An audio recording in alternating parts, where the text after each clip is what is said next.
guys, Moshe the Electric Israeli is here, and thank you for joining my channel. If you are new, don't forget to hit that subscribe button and help me change the world one electric car at a time. Thank you to all of my Patreon supporters and those who ordered a Tesla using my referral code.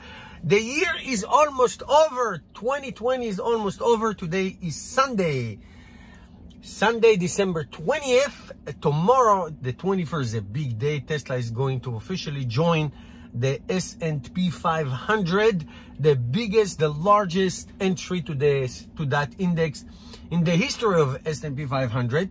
And Friday was a crazy day. Tesla stock went up by $35, almost got to $700,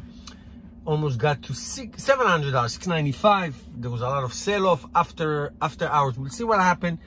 Hold on to your hats, because it's going to be volatile. Anyway, I'd like to do this video. This is like a reflection, a year backward and a year and now. The most laughed on, the most made fun person, and I would say, but it's my opinion, you don't have to agree, a tad of chauvinism there. Cathie Wood made fun of, especially on CNBC, really about everything she said, the autonomy, the future EVs, battery technology, you name it. So here is a short clip. Don't get discouraged. A short clip from a CNBC panel from a little bit over a year ago. I will put a link. This is actually a part of a video that I made and reacting to those dummies who talk nonsense. Here's a few seconds of what they say, and then I'll come back and react to that, and then we're going to see Cathie Wood from an interview from just a couple of days ago. Really good one. Watch this short clip and come right back. Are you still short, Tim? Still short. I think the cash flow issue is really what matters most. Remember, Model 3 is supposed to be the every man and woman's car. It's supposed to be affordable. It's supposed to be $35,000. And it seems to me that that's not something they can do. They've never been able to produce this car comfortably and profitably. And then the S and some of the cash cows, I think we've seen demand year over year come down dramatically. I don't think right now that Tesla is the savior for China. And at a time when I think China is looking to establish their own players in tech land, I don't think they're going to be giving away the farm to Tesla. And in fact, I would argue at a time when we're having a major standoff with China on technology and the 21st century, I don't think they're going to be backing Tesla in a way that means demand in China. I would agree. I mean, I always said the doubters will doubt, the haters will hate, the winners will win, and the loser will lose. And when you out of your comfort zone, especially ARK Invest that is led by this wonderful, amazing, innovative woman, Cathie Wood, and her team of really open-minded, forward-thinking, innovative people looking into the future and what really is disruptive. She was made fun of. Okay, I don't like to name names, but she was made fun of. I'll name one name. Gordon Johnson. He's a dummy. What a dummy! I won't even bother showing crap that he's saying. Anyway, you see that. So I always say, who's laughing now? Now I'm gonna put a link below, and I highly recommend you watch the whole thing. I saw the whole thing. It's about 35 minutes. Interview of Cathie Wood in on Bloomberg. Really good. The interviewer was amazing. Really good, respectful questions and all that. And Cathie Wood, she talked about the future of ARK Invest, the Tesla, a genome. Where is ARK Invest looking for that? Just for full disclosure, I do own Tesla stocks and I do own ARK Invest mutual funds. So I'm all in. I love these kind of people, and I love Cathie Wood and her team and everything that she does. She's amazing, and she should be respected like everybody else in this business. So she talks about the part of Tesla, what she's looking forward for, and watch this. Again, I recommend you watch the whole video. I put the link below. Watch this and come right back. I want to tell you something about it. Cathie, in August of 2018, you tweeted a letter to Elon Musk in which you effectively put a price target on Tesla of $4,000. And that call arguably made you famous, but it also exposed you to a world of hate on Twitter. Any regrets? Oh, no, not at all. I didn't read the Twitter world of hate notes to me. Our marketing department used to send me anything that I needed to respond to. But no, we were standing up for what we thought was right. And we also were astonished that at the backlash. And I think part of it was Elon's personality and the way and the things he was saying on Twitter. He's a provocative soul, and he's brilliant. He's our Renaissance man, and all we did, which is what we should have done in terms of our research, is keep our eye on the prize, and the prize had to do with the autonomous taxi network that we believe Tesla will be in the pole position to dominate, mostly because of its advantages in artificial intelligence and the amount of data it has collected and the AI expertise that it has. And we couldn't believe that no one wanted to listen to this, that they really just made fun of it. And it made me feel even more strongly about Tesla, because what we saw happen over time as the naysayers were growing was their barriers to entry, or Tesla's barriers to entry, were increasing.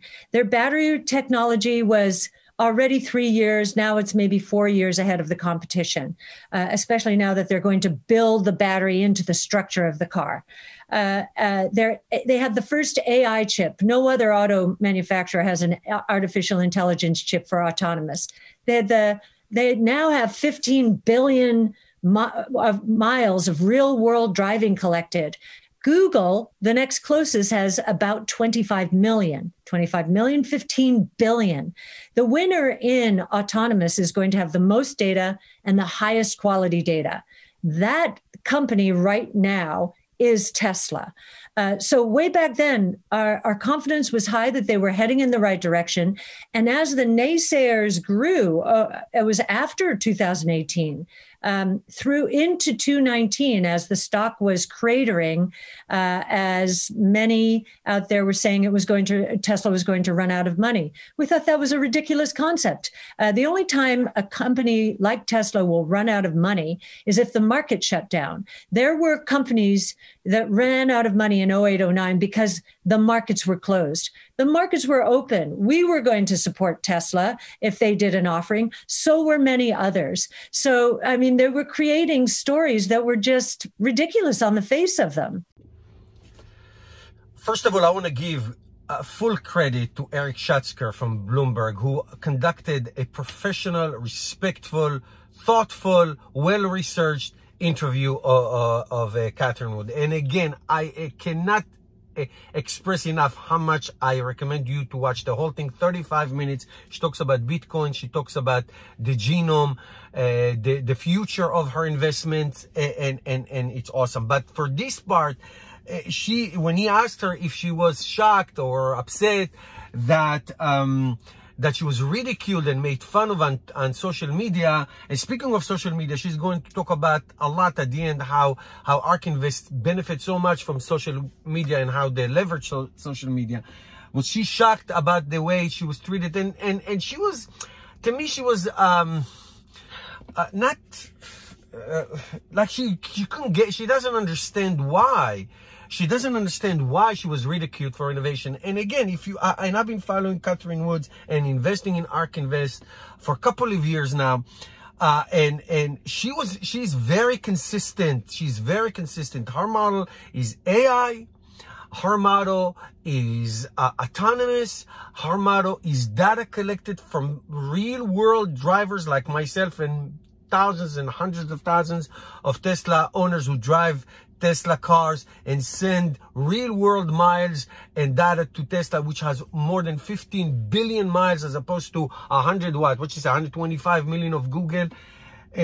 So who is going to win the race towards autonomy and towards autonomous ride hailing and battery technology and supercharging technology? Who is there?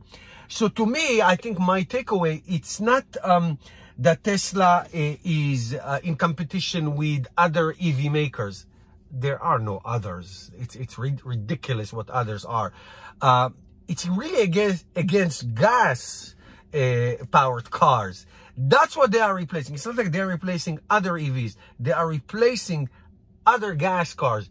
I don't know of anyone, and surveys also supported, I don't know of anyone who buys a Tesla car, then sells it and go back to a gasoline car. It's very rare, if any. Once you buy a Tesla car, you are not going back. It's a customer lost forever. It's not like this year you bought Toyota and 3 years from now you'll buy Honda. That's the same thing. Not when it comes to Tesla. That it's over. They make the best cars, the best technology in the world. That's what she's trying to impress. That's what she was like, shocked, upset, but she had that long vision, long-term vision of what innovation is about. Again, I know I said it a million times. Watch the whole thing. She talks about ARK Invest ownership, the disputes she has. She talks about Bitcoin. She talks about AI. She talks about all of these incredible, interesting thing. I was watching it mesmerized. Great interview. Good job for the interviewer. Good job, Bloomberg. Respectful. That's the way it is. Respectful. She's a brilliant woman. She also talks about women in the investing world, in the stock market, in what she does. It's very interesting stuff. Very interesting. Thank you guys for watching. Put your comments below. I'll see you tomorrow.